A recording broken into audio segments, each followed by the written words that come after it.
السلام عليكم ورحمة الله وبركاته. نعم، الحمد لله رب العالمين والصلاة والسلام على أشرف المرسلين وعلى آله وصحبه أجمعين. أما بعد، فيقول المولى عز وجل: فذكر فإن الذكرى تنفع المؤمنين. Awali ya yote hatuna budi kumshukuru Allah subhanahu wa ta'ala ambaye ametujalia uzima na uhai, akatupa nguvu ya kuweza kuhudhuria tena katika kipindi chetu kwa mara nyingine cha lugha ya Kiarabu au jifunze Kiarabu leo. Wiki iliyopita tuliweza kufungua kipindi chetu kwa kuangazia baadhi ya dondoo za lugha ya Kiarabu kama ambavyo zilidodoswa na Mr. Hamza, Akhi Hamza Lusambo, kama muendesha kipindi hapa Ibn Jazar TV online. Na tukasema kwamba wiki inayofuata itakuwa bado ni utangulizi wa kuizungumzia lugha ya Kiarabu. Leo tutaangalia tarehe ya lugha ya Kiarabu, historia ya lugha ya Kiarabu. Lugha ya Kiarabu iliweza kutumika au ilipatikana miaka 1000 ya mwanzo iliyopita, kabla ya kuzaliwa Isa ibn Maryam. Sema ndio ilipatikana nasi ya mwanzo kabisa ya lugha ya Kiarabu miaka 1000 kabla ya kuzaliwa Isa ibn Maryam, katika muda usiokuwa maarufu au kujulikana, kwa sababu hakukuwa na tarehe, kwamba walikadiria tu kwamba ni miaka 1000 kabla ya kuzaliwa Isa ibn Maryam au kabla ya miladi.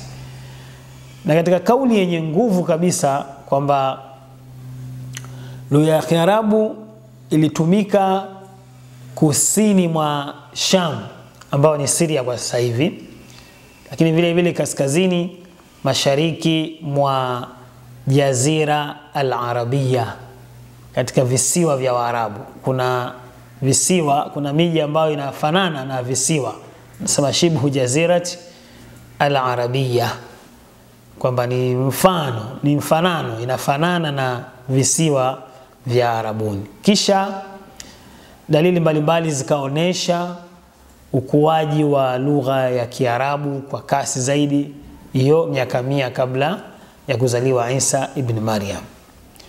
Kwa hiyo tunapata hapa kabisa kwamba tarehe zinatuonyesha kwamba lugha ya Kiarabu imetoka mbali na imeanza kutumiwa katika makabila hayo ya Waarabu wa vijijini na wa mjini mbalimbali, kisha ikakua kidogo kidogo. Lakini lugha ya Kiarabu kabisa ilienea sana nchi za Kiarabu, na maandishi yake ya mwanzo ya Kiqur'ani yaliyoandikwa ni katika zama za Sayyidna Uthman ibn Affan mwaka 644 mpaka mwaka 656. Na kuna sema kabisa mashairi yale ya jahiliya, ash-shi'ru al-jahili, mashairi yale ya mwanzo kabisa ya jahiliya kabla ya kuja Uislamu, katika tarehe inaonyesha vile vile tarehe yake inaanza au inaanzia karne ya 6. Karne ya 6 ndio inaanzia tarehe yake, na hayakuandikwa rasmi kwamba yameandikwa sasa yanasomeka sehemu fulani, isipokuwa karne ya 7 na ya 8. Karne ya 6 ilijulikana, lakini nasi kwamba ikapatikana hiyo ya lugha ya Kiarabu, lakini kule kuandikwa hasa ilikuwa ni karne ya 7 na karne ya 8, na zilikuwa zinahamishwa kwa kusomeana. Yani ilikuwa zinahamishwa kwa kusomeana shafawian, si kwamba kimeandikwa sehemu watu wanasoma kama vile katika kitabu au makaratasi. Hapana, ilikuwa watu wanafundishana kwa kusomeana. Wanakuja watu hawa 3 4 wanasomewa hayo maandishi ya lugha ya Kiarabu, kisha na wao wanakwenda kuwafikishia watu wengine. Ilikuwa masuala ya kuandika katika vitabu au ala za kuandikia au viandikiwa, vyote ilikuwa havipo zama hizo katika hiyo karne ya 6 na karne ya 7 kabla al-milad. Zote zilikuwa katika umbile la herufi za Kiqur'ani. Na yakaja mashairi ya Kiarabu sasa. Ash-shi'ru al-arabiy. Yalipokuja mashairi ya Kiarabu ya msingi ya mwanzo kabisa, kama inavyosemwa na wataalamu wa lugha ya Kiarabu, zilipatikana hizo shairi za Arabii kwa mfumo katika karne ya 8 na ya 9. Katika karne ya 8 na ya 9, kwa kuanzisha nidhamu sasa ya kujifunza, kitu ambacho kilifanya lugha ya Kiarabu ni lugha ya utamaduni na ni lugha ya ujuzi na utambuzi.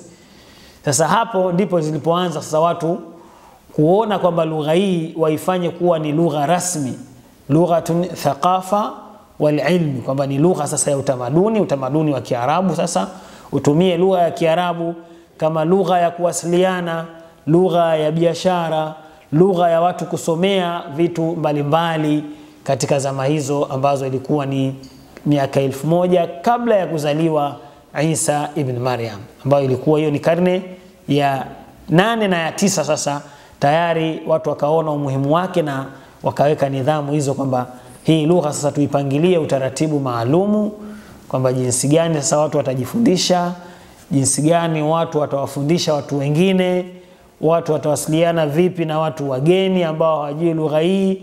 Kwa hiyo lazima sasa kukawekwa utaratibu maalumu ambao watu wajifunze lugha ya Kiarabu kama lugha ya utamaduni, lugha ya uchumi, lugha ya biashara na mengineyo mbalimbali. Kwa hiyo hapo lugha ya Kiarabu ikaanza kukua kidogo kidogo mpaka ikawa na maendeleo. Naam, kwa leo insha Allah tunaweza tukaishilia hapa kwamba tumepata tarehe ya lugha ya Kiarabu, wapi ilianzia, na tuweke koma hapa. Tukija katika kipindi kingine inshallah tutakuja kuelezea baada ya hapo lugha ya Kiarabu ilienea sana katika miji gani na kwa kiasi gani mpaka watu wakawa wanazungumza ulimwenguni ya lugha ya Kiarabu. Wabillahi tawfiq. Endelea kuwa nami ili tuweze kufaidika katika kujifunza lugha ya Kiarabu kuanzia mwanzoni inshallah. Wabillahi tawfiq.